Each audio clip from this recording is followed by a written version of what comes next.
இந்த மனுஷனா இருந்தா தான் வெக்கப்படுவாங்க. மனுஷனுக்கு மட்டும்தான் வந்து வெக்கம், மானம், சூடு, சொரணம் இல்லை.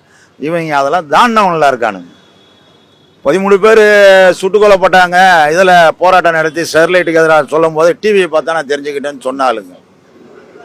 இப்போ இவங்க கிட்ட நம்ம என்ன எதிர்பார்க்க முடியும்? அதெல்லாம் எதிர்பார்க்க முடியுமா? வெக்கம், மானம், சூடு, சொரணம் இல்லை. முதல்ல இந்த தீர்ப்பை நான் வரவேற்கிறேன்.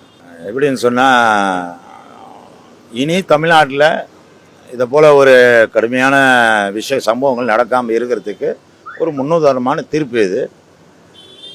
அந்த 9 குற்றவாளிகள் தண்டிக்கப்பட்டிருக்கிறதுல நிச்சயமாக சந்தோஷப்படுறோம். மறுபடியும் நீதி நிலைநாட்டப்பட்டிருக்கு தமிழ்நாட்டில். ரெண்டாவது, அதிமுக பாரதிய ஜனதா கூட்டணி அம்பலப்பட்டிருக்கு. இந்த சம்பவம் நடக்கும்போது அதிமுக தான் ஆட்சியில் இருந்தது.